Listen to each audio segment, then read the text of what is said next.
Onse Vader wat in die hemel is, laat u naam geheilig word. Laat u koninkryk kom, o Here, veral in elkeen van ons se harte in hierdie oomblikke.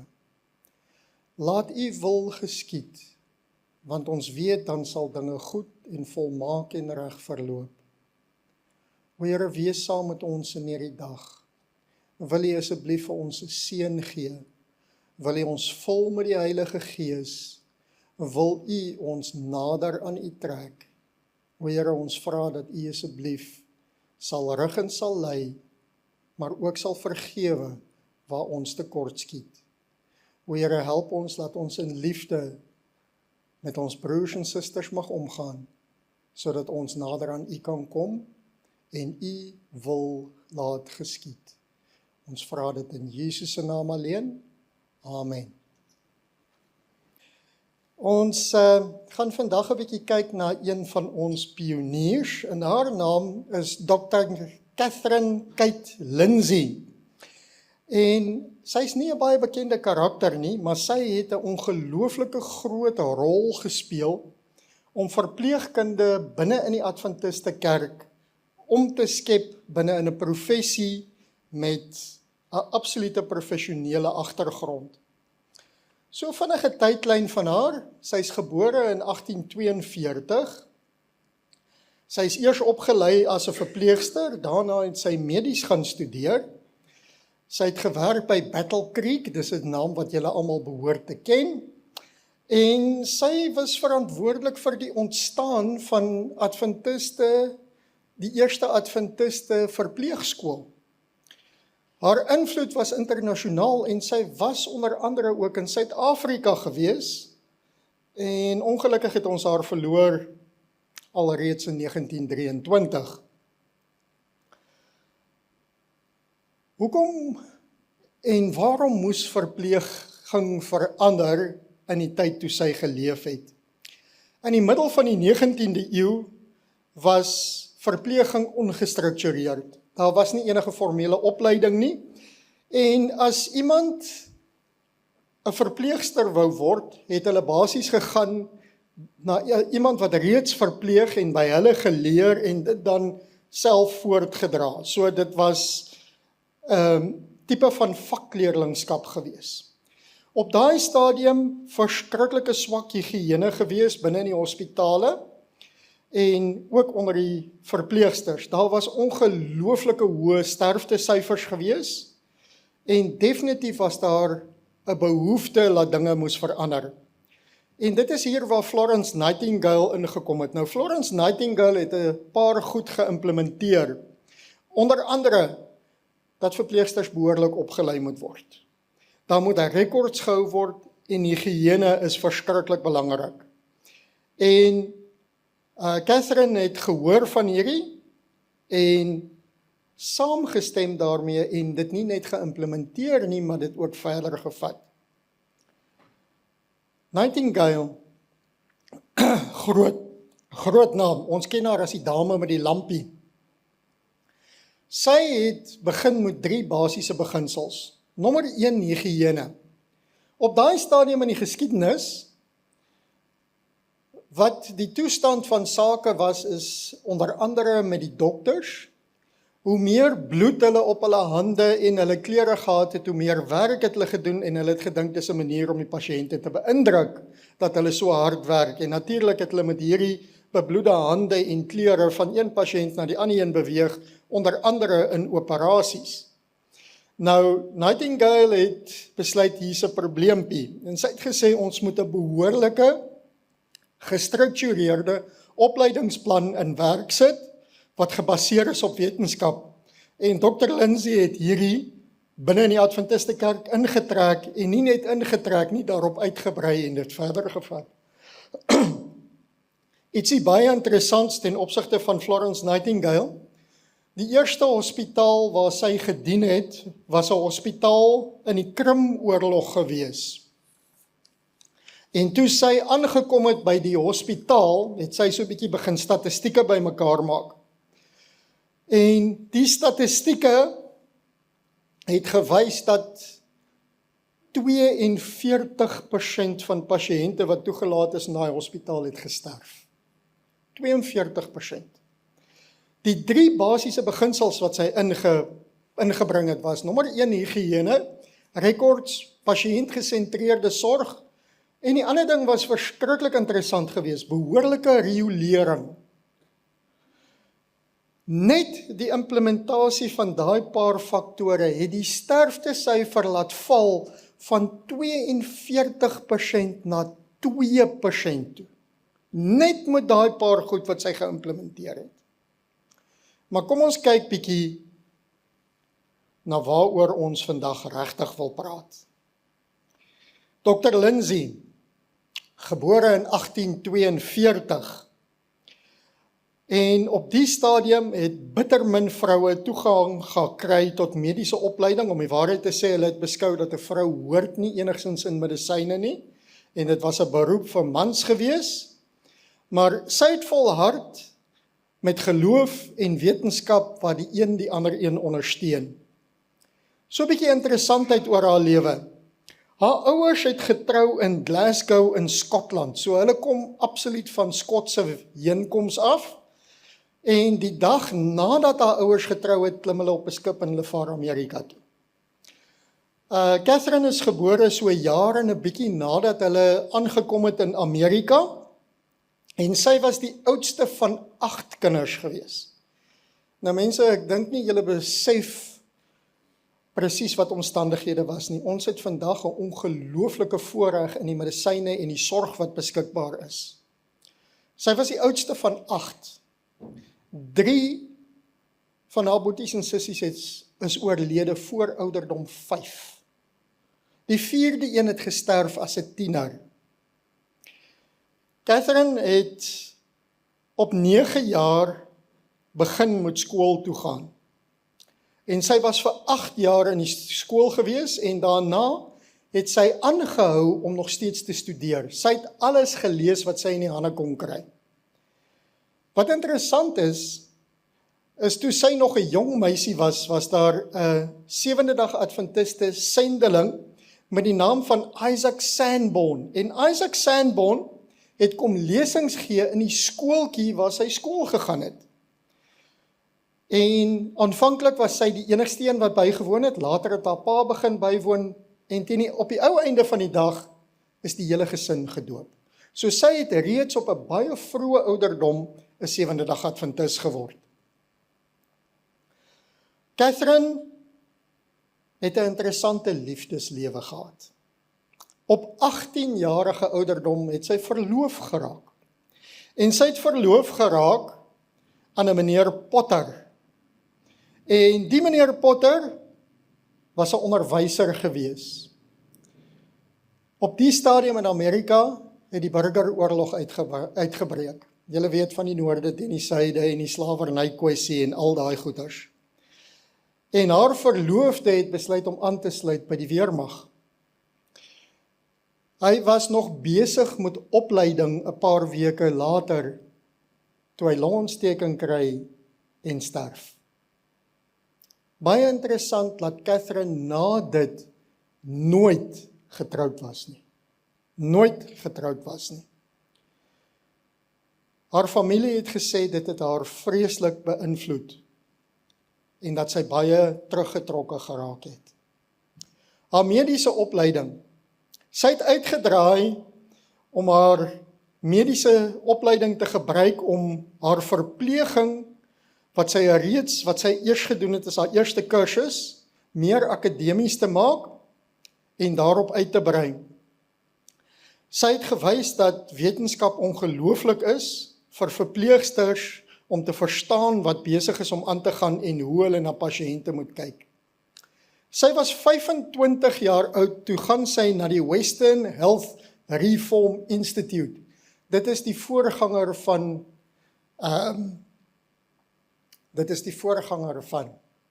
nou is my woorde daarmee heen, Battle Creek Seminarium. En dit is die voorganger van Loma Linda wat ons vandag het. Toe sy daar aangekom het, sy was 25 jaar oud toe sy daar aangekom het, want sy het vir haar ouers gesê, sy sal bly by die huis, tot en met sy kan help en al die kinders gehelp het deur die skool en laat haar ouers nie gaan sukkel nie. En sy was vreeslik lief daarvoor om buite te werk. Haar gunsteling deel was niks binne in die huis nie, maar alles wat buitekant aangegaan het. Toe sy aankom by hierdie instituut, was daar niemand met mediese opleiding nie. Niemand nie. En kort nadat sy aangekom het, het sy gelees in 'n blaadjie van 'n dokter Russell Thatcher Trall. Hy was 'n hidroterapeut, nie 'n adventis, maar hy het onder andere verpleging aangebied.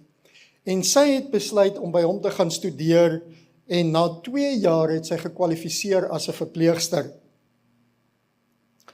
Toe sy terugkom by die Western Health Institute, was die ander mense nie baie beïndruk met haar nie, want sy was die enigste een wat 'n kwalifikasie gehad het en sy het gevoel sy word eintlik bietjie verstoot. Nie lank daarna nie, het die Bellevue Mediese College in New York vir die eerste keer besluit om vrouens toe te laat. En Catherine het besluit sy gaan inskryf. Sy het vir haar eie studies betaal deur tydelike werk. En sy was in die klas van 1870 gewees. Nou kom ons kyk vir julle hoe lyk die Western Health Reform Institute. Nou, hierdie instelling het die grondslag gelê vir Adventiste se benadering tot gesondheid. Die fokus was op leefstyl en hierdie sou later die filosofie van Battle Creek vorm. Maar soos wat ek gesê het, gesondheidshervorming, alhoewel dit hulle klem en hulle hoogtepunt was en hulle fokus was, Catherine het nie baie gemaklik gevoel hier nie. Die foto is 'n bietjie klein, maar as julle mooi sien op die dak, die een dakkie daar aan die voorkant, is daar 'n paar dames wat sit op die dak vir hierdie foto. Battle Creek, na hierdie Western Health Instituut, is verander en soos wat julle kan sien, ons sit daar met 'n groot gebou, 5 verdiepings hoog. En Battle Creek het internasionaal bekend geraak. Lindsay was ongelooflik belangrik binne in die opleiding van verpleegpersoneel en om die professie van verpleging te organiseer. Catherine, toe sy terugkom van haar mediese graad, is sy aangestel by Battle Creek Sanitarium. Nou, sanitarium, hospitaal, dis hoe hulle dit vandag gebruik. Sy is opgelei as mediese dokter en toe sy terugkeer is sy aangestel as die hoof van obstetrie, vrouegeneeskunde en pediatrie. Sy het daar gebly tot en met 1896 en in hierdie periode het sy teruggegaan na Bellevue Universiteit in New York toe en sy 2 jaar se nagraadse studies gaan voltooi. As ons bietjie kyk na wat Catherine gedoen het, die eerste verpleegskool. Die verpleegskool het teorie en praktyk geïntegreer, nuwe standaarde in die Adventiste kerk veral ten opsigte van verpleegopleiding geïmplementeer en hierdie skool is begin in 1883. Hulle het vakke gehad soos anatomie, fisiologie, etiek en kliniese praktyk. Die eerste kursus wat Catherine mee begin het, was 'n volle 3 maande lank. 3 maande opleiding, kwalifiseer jy as 'n verpleegster. Daar was net 2 dames in hierdie kursus gewees. Die tweede kursus het hulle die kursus verleng na 6 maande toe. Die derde inname het hulle dit verleng na 2 jaar toe. En dit was die standaard binne in die Adventiste kerk vir 20 jaar. 20 jaar lank, 2 jaar gevat om te kwalifiseer as 'n Adventiste verpleegster. Hulle het ook later aan 'n 3de jaar bygevoeg, maar dit was opsioneel gewees. En in 1888, 'n datum wat ek dink julle behoort te herken, 1888 het hulle 'n 5-jarige gevorderde kursus aangebied. En ek het nogal gesukkel om foto's in die hande te kry, maar dit is soos wat die klasse gelyk het. Dr. John Harvey Kellogg, julle ken daai naam. As julle stap in die winkel, is sy naam nog steeds op sommige van die ontbytkosse. Dr. John Harvey Kellogg was die hoof van Battle Creek gewees, en hy en Catherine het soos 'n hand in 'n handskoen aan mekaar gepas. Hy het geglo dat Battle Creek moet uitgebrei en opgebou word, en Catherine het gewerk om die akademiese gehalte so ver as moontlik op te bou. En die twee het ongelooflik goed saamgewerk. Interessant. Catherine is uitgenooi Suid-Afrika toe. En hierdie fotootjie wat julle daar sien, en ek dink dit is nogal 'n heel indrukwekkende gebou, is die Claremont Sanitarium in Suid-Afrika in Kaapstad gewees. Catherine is uitgenooi soontoe. Sy het gewerk ook in Plumstead, en sy is spesifiek gevra om te kom help om verpleegskool binne in hierdie sanitarium aan die gang te kry. Sy het toe die kursus wat sy besig was om te hardloop, in Battle Creek het sy hier kom implementeer. Nou ons moet onthou, vandag, as ons wil vertrek van Amerika af, of wil reis van Amerika of Suid-Afrika, toe jy klim in 'n vliegtuig en jy gaan oor. Daai stadium het jy geklim op 'n boot, 6 weke lank Londen toe, 6 weke tot partykeer 2 maande, land jy in Londen, bly oor in Londen vir 'n rukkie, en dan van daar af kom jy per skip Suid-Afrika toe. So jy praat van 'n minimum 3 maande se reis, om van die VSA af hier te kom. Terwyl Catherine in Londen was, het sy egter 'n probleem opgetel, want sy kon nie lank genoeg daar bly om te registreer as 'n mediese praktisyn in Londen nie.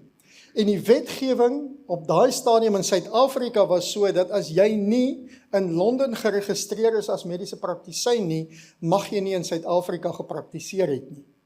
En sy was nie lank genoeg daar om die registrasie klaar te maak nie. Sy is in elk geval deur in Suid-Afrika, het sy aangekom in 1897, en omdat sy nie geregistreer is nie, het sy gewerk onder leiding van Dr. Anthony. Sy het ook gereis na Seleucia College. Ek dink daai naam behoort ook vir julle bekend te wees. Naby Bulawayo in Zimbabwe vandag. Daar is nog steeds 'n teologiese skool daar vir die wat nie weet nie. Catherine was ongeveer 34 maande in Suid-Afrika en Suidelike Afrika, en sy het haar uitstekend van haar taak gekwyt. In Kaapstad het sy so bekend geraak dat dokters haar kom konsulteer het met pasiënte wat hulle nie kon hanteer nie, of wat hulle nie geweet het hoe om hierdie pasiënte te behandel nie, en sy het hulle gehelp. Sy is geforseer om terug te keer na die VSA toe, en die rede hoekom sy geforseer is om terug te keer na die VSA toe, is omdat die boereoorlog uitgebreek het. Ek dink julle ken daai stukkie van die Afrikaanse geskiedenis. Die boereoorlog het haar geforseer om terug te gaan, en een van die probleme wat Catherine gehad het, is sy het haar hele lewe, het sy gesukkel met asma. Toe sy terugkom in Battle Creek, het Dr. John Harvey Kellogg vir haar gesê, sy moet eerder gaan na Boulder in Colorado toe, want dit was baie droër en beter vir haar, vir die asma, want sy het regtig nogal gesukkel daarmee. So Catherine was die voorloper van onder andere hierdie gebou. Hierdie gebou, Loma Linda Universiteit in Amerika.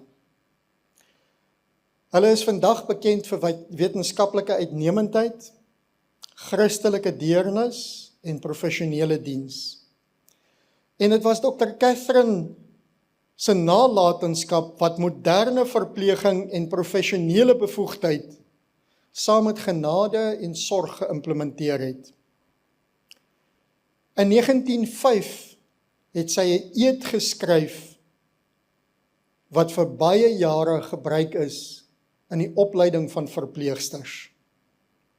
Baie interessante dame hierdie gewees.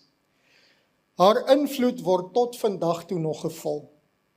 Sy het die meeste van haar opleidingsnotas self geskryf, waar sy navorsing gedoen het, self artikels geskryf het, baie gepubliseer, en vir mense geleer, hoe is die beste manier om pasiënte te behandel. Sy was vir ongeveer 50 jaar werksaam in Adventiste hospitale. Hierdie foto wat julle sien, is kort voor haar afsterwe geneem. En ek weet nie of julle mooi kan sien nie, maar sy sit in 'n rolstoel. Op die ouderdom van 77 was sy besig om verpleegsters op te lei, en omdat sy swak was en gesukkel het met artritis, het hulle haar rondgestoot. En sy kon nie by die universiteit se klasse uitkom nie, so hulle het die klas na haar huis toe gebring, en dan het sy binne in haar huis, het sy die opleiding gegee vir die verpleegsters wat besig was met hulle kursus. Catherine het gesê, professionele verpleegkunde is die bediening van Christus, deur kennis, deernis en diens. Sy het ook gesê, ons sending as verpleegsters is om goed te doen aan ons medemens, siekes te genees en lyding te verlig. Hierdie is sommige van die bronne wat ek gebruik het vir hierdie praatjie, en ek dink sommige van julle sal dit herken, goeie bronne. Mense, ons het vanoggend as ons openingslied, het ons gesing, as ons wandel met God. Catherine het presies dit gedoen. Sy het gewandel met God, en haar invloed maak tot vandag toe nog 'n verskil in hierdie kerk. Maar die geheim is, met Jesus aan jou sy. Maak 'n verskil in jou broers en susters se lewens. Al kan jy net vir hulle sê goeiemôre. Soms kan 'n mens nie help nie, maar niks stop jou om te bid nie. Baie dankie. Kom ons buig die hoofde om hierdie gedeelte van ons program af te sluit. O Here, ons het vandag gehoor en gesien hoe mense wat bereid is 'n groot verskil kan maak. Ons vra, o Here, dat U saam met ons sal wees en sal help dat ons ook 'n groot verskil maak waar ons ook al heen gaan. O Here, ons het vanoggend mense wat terug is in hierdie gemeente vir die eerste keer in 'n lang tyd, na herstel en siekte en probleme. O Here, en ons is bevoorreg, want daar is soveel ander wat so graag hier sou wou wees, maar hulle kan nie.